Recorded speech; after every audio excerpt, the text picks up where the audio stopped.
Good morning, everybody. Welcome to Rhyme of the Times for the week ending 6th of December 2025. OBR loses its head while Rachel is said to have had the nation misled as she spread a sense of dread. Looking at two big events ahead, Eurovision hangs by a thread, but the World Cup is far from dead. A first conference for Corbyn's unled Reds. Root puts the monkey on his back to bed.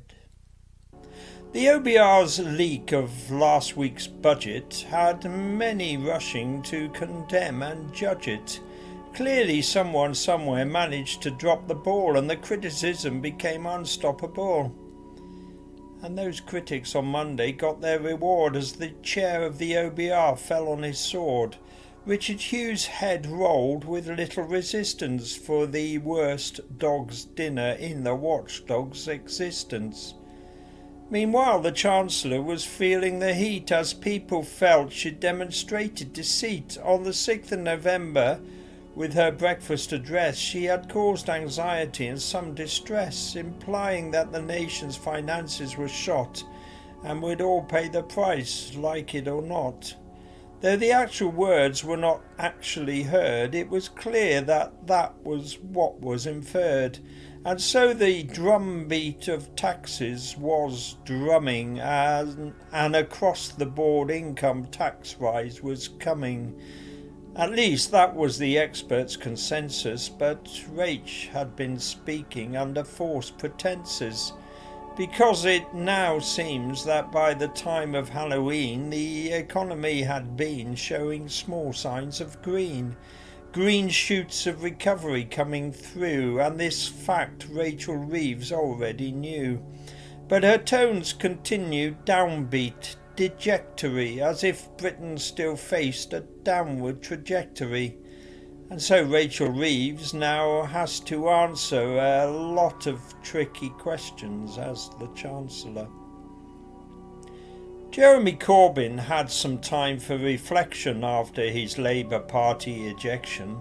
Having gathered his thoughts, a new party was sought, and your party is now slowly gathering support. Under Corbyn and Zara Sultana, the co-founders, the project has floundered, almost foundered. But last weekend in Liverpool, with some disarray, the circus for the workers got underway. Zara boycotted the first conference's first day in support of delegates who had been sent away. They were members of other parties, so couldn't stay. Zara apparently thought that wasn't okay. The rest of the shebang contained more heat than light. To the untrained eye, it was just feuds and infights. But Jezza seemed chilled, as if things were about right. This is how it is when there's no leader outright. Maybe Corbyn's vision sees what others don't see. Your party is the future of true democracy. For those looking forward to getting their kicks from the FIFA World Cup 2026, Friday in Washington and the World Cup draw was something they'd long been waiting for. The centre of attention was, of course, the Don. President Trump was overseeing what went on.